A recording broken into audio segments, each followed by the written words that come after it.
Bismillahirrahmanirrahim. Baik, saya akan menjelaskan tentang al-jumlatul mufidah. Nah, apa itu jumlah mufidah? Jumlah mufidah adalah jumlah yang dapat dipahami. Jumlah yang dapat dipahami. Nah, sebelum kita membahas tentang jumlah mufidah, kita bahas dulu apa itu jumlah. Kalau dalam bahasa Arab yang namanya jumlah itu adalah susunan kalimat. Jumlah adalah susunan kalimat. Nah, ketika sebuah kalimat disusun, kalimat dan kalimat disusun, ini nanti namanya jumlah. Nah, ketika kalimat dan kalimat disusun sehingga menjadi jumlah dan jumlah tersebut dapat dipahami, maka dinamakan jumlah mufidah. Tadi kan yang dinamakan jumlah mufidah adalah jumlah yang dapat dipahami. Nah, jumlah itu sendiri adalah susunan kalimat. Nah, maka ketika kalimat dan kalimat disusun itu nanti kan menjadi jumlah. Ketika jumlah itu bisa dipahami, nah nanti namanya jumlah mufidah. Contohnya al-bustanu jamilun. Di sini ada dua kalimat. Kalimat yang pertama al-bustanu. Ini kalimat yang pertama. Lalu kalimat yang kedua adalah jamilun. Terus kita lihat dari segi arti, al-bustanu artinya taman. Jamilun itu indah. Nah, di sini ada kalimat dan kalimat yang disusun. Kalimat dan kalimat yang disusun sehingga menjadi sebuah jumlah. Dan ketika sudah menjadi sebuah jumlah dan ternyata jumlah itu bisa dipahami, maka namanya jumlah mufidah. Misalnya, saya hanya mengatakan al-bustanu, taman. Kalau saya hanya mengatakan al-bustanu, taman, apakah sudah bisa dipahami? Kan belum. Kalau seperti itu belum bisa dipahami. Kita pasti akan bertanya-tanya, taman yang mana? Kenapa tamannya? Kan pasti belum bisa dipahami. Maka kalau seperti ini, itu bukan jumlah mufidah. Hanya satu kalimat. Tapi kalau sudah tersusun, kalimat dan kalimat tersusun sehingga menjadi sebuah jumlah, lalu jumlah itu bisa dipahami, maka namanya jumlah mufidah. Jadi intinya jumlah mufidah adalah jumlah yang dapat dipahami. Nah, tahu dari mana kalau itu jumlah yang dapat dipahami? Ketika nanti kalian menemukan ada kalimat, ini kalimat pertama, lalu ada kalimat kedua, berarti ini adalah susunan kalimat. Kalau susunan kalimat namanya jumlah. Ketika nanti sebuah jumlah dalam segi arti bisa dipahami, maka nanti jumlah itu dinamakan jumlah mufidah.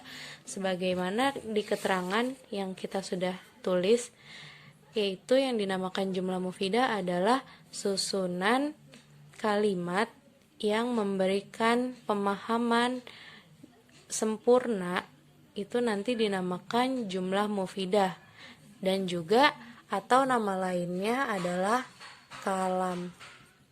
Saya beri contoh lagi, misalnya asyamsu thali'atun. Di sini ada jumlah asyamsu thali'atun. Tahu dari mana itu jumlah? Di sini ada kalimat asyamsu. Ini kalimat pertama. Lalu ada kalimat kedua yaitu thali'atun. Ketika kalimat dan kalimat disusun, maka dia menjadi sebuah jumlah. Kita lihat sekarang dari segi arti. Asyamsu artinya matahari. Thali'atun itu terbit. Matahari itu terbit. Oh, sudah dapat dipahami. Berarti jumlah ini bisa dikatakan sebuah jumlah mufidah. Tapi kalau saya hanya mengatakan asyamsu, yang artinya matahari, pasti nanti akan ada pertanyaan, mataharinya kenapa? Ada apa dengan matahari? Itu kan belum bisa dipahami. Tapi ketika saya tambahkan asyamsu thali'atun, matahari itu terbit, berarti itu sudah bisa dikatakan sebuah jumlah karena ada kalimat pertama dan kalimat kedua. Yang tadi kan yang dikatakan jumlah adalah susunan kalimat. Nah, ini ada susunan kalimat, ada kalimat pertama, ada kalimat kedua. Nah, namanya jumlah. Kalau sudah dipahami jumlahnya dari segi arti, seperti tadi matahari itu terbit, kan dapat dipahami, maka namanya jumlah mufidah. Nah, jumlah mufidah juga punya nama lain, yaitu kalam. Nama lainnya jumlah mufidah adalah kalam. Kenapa nama lain jumlah mufidah adalah kalam? Karena jumlah mufidah adalah kan susunan kalimat yang dapat dipahami, dan kalam juga adalah susunan kalimat. Makanya nama lain jumlah mufidah adalah kalam. Beda dengan bahasa Indonesia. Kalau bahasa Indonesia misalnya ada kalimat seperti ini dalam bahasa Indonesia. Ibu memasak sayur. Ini kan kalau dalam bahasa Indonesia namanya kalimat. Tapi kalau dalam bahasa Arab yang namanya kalimat itu ya seperti ini, al-bustanu jamilun, itu namanya kalimat. Ketika sudah digabungkan, itu nanti menjadi sebuah jumlah. Dan ketika sebuah jumlah itu bisa dipahami, maka namanya jumlah mufidah. Nama lain jumlah mufidah adalah kalam, karena sama-sama susunan kalimat. Jadi yang namanya jumlah mufidah itu nanti adalah susunan kalimat yang bisa dipahami. Susunan kalimatnya bisa berupa 2 kalimat, 3 kalimat, atau lebih. Kalau tadi contoh yang tersusun dari 2 kalimat. Sekarang kita coba yang tersusun dari 3 kalimat. Di sini ada contohnya syamma aliyun wardatan. Syamma kalimat pertama. Aliyun adalah kalimat kedua. Wardatan adalah kalimat ketiga. Nah, di sini ada jumlah mufidah yang tersusun dari 3 kalimat. Kita artikan. Syamma artinya mencium. Aliyun oleh Ali. Wardatan akan bunga. Dah, sekarang kita lihat. Mencium oleh Ali akan bunga. Ini kan tadi katanya susunan kalimat yang terdiri dari 3 kalimat. Kalimat pertama syamma, kalimat kedua aliyun, kalimat ketiga wardatan. Nah, berarti ini adalah sebuah jumlah karena susunan kalimat. Tapi kita lihat, ini jumlah mufidah atau bukan? Mencium oleh Ali akan bunga. Mencium, siapa yang mencium? Ali. Apa yang dicium Ali? Bunga. Berarti kita sudah paham. Oh, si Ali mencium bunga. Berarti jumlah ini bisa dipahami, makanya namanya jumlah mufidah. Tapi kalau misalnya saya hapus satu kalimat di sini, misalnya kalimat ketiga saya hapus. Syamma aliyun, mencium oleh Ali. Jumlah mufidah bukan? Mencium oleh Ali. Pasti kalian akan bertanya-tanya, Ali mencium apa? Apa yang dicium Ali? Ini hanya sebuah jumlah, berarti ketika nanti kalian akan bertanya-tanya dan belum paham dengan jumlah tersebut. Kenapa dikatakan jumlah? Karena susunan kalimat. Ada kalimat pertama, ada kalimat kedua disusun, maka namanya jumlah. Tapi kalian masih bertanya-tanya, apa yang dicium oleh Ali? Maka nanti itu hanya sebuah jumlah.